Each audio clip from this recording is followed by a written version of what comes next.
When you build something successfully, it takes immense amount of maturity to know that yes, this is the reach or the level where I have brought it up to.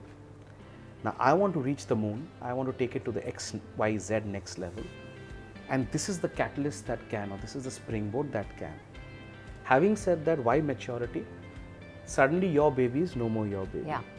Suddenly you're a part of a larger consortium. Yeah.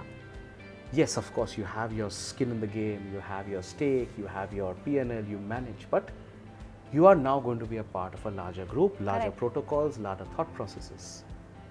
How does the founder know that this is the right moment to move to a larger ship?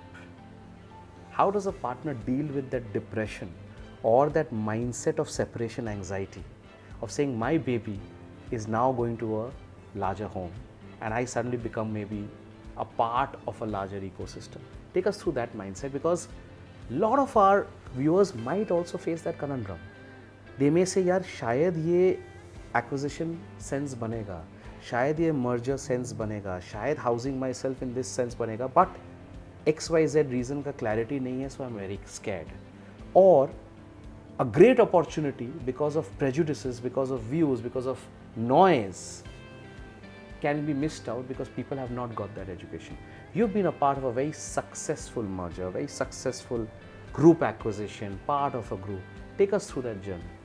You know, so part of it is, I mean, obviously, if you like go back to that time, right? And I was sharing with you, right? It's been covered in a Harvard Business School case study. So I actually spent a lot of time with my professor of entrepreneurship, Professor Shikhar Ghosh, introspecting to what led to that merger to happen, right? And I think there was a couple of, I think even, because when you're going through the merger, you're just going through it, right? Yeah. You don't even like, you don't have time to step back.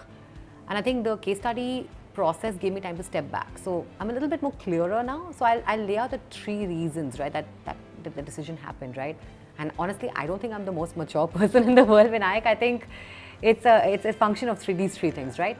One is, you know, the circumstances that we were operating in, right? This is, you know, think back to 2020, which is when COVID Was just taking shape. Taking shape, right? We had 2 term sheets when we kicked off 2020, and I was like, wow, we're going to kill it this year. We're going to be amazing.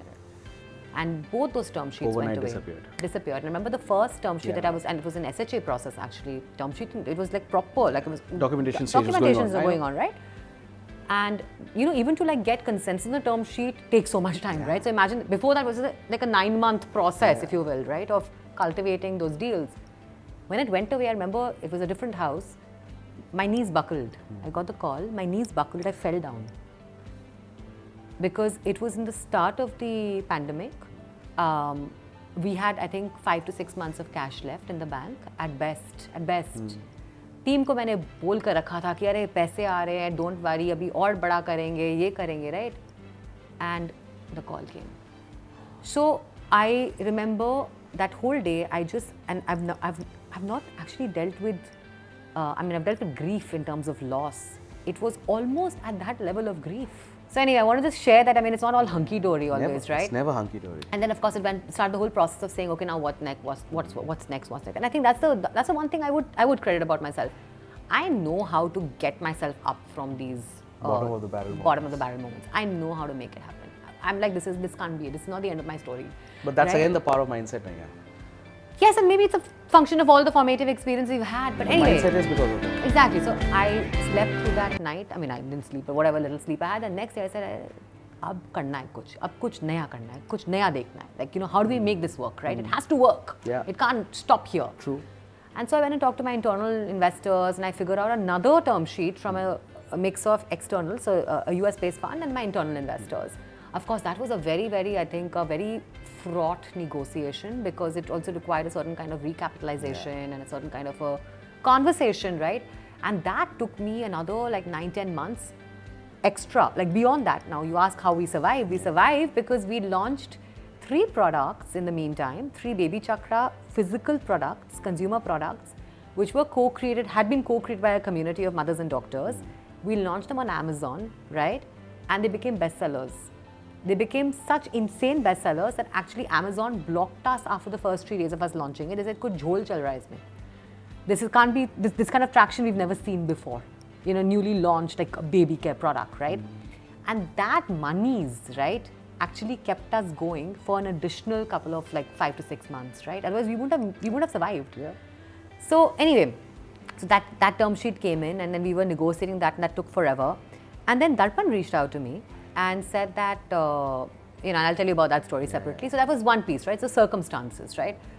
The second piece is, you know, I think, you know, you're thinking about what's the right answer for the business to grow, right? Yes, I'm emotional about my business and I have every right to be, but at some times you have to think about what is the right answer for the business and what's the right answer for the team, what's the right answer for the mission. And absolutely, like you said, right, I think when Darpan and I chatted, I mean, it felt gut-wise, right? It's the right answer because what times, again, I said, you know, emotion, logic, you know, you could look at all the numbers and the financials and everything else, and it's a great deal or whatever else, but I think it just felt right when he described to me his vision and my shared vision of how content and communities can drive commerce and how do we do it across multiple contexts, including a baby care range, right?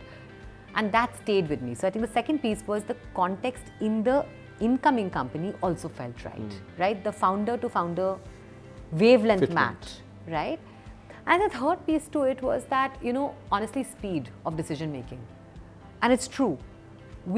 I told the board, and the discussions were taking forever.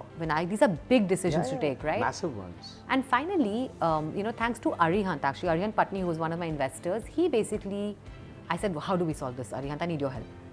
He said, Naya, let's just make it an objective criteria. First of all, you take a decision.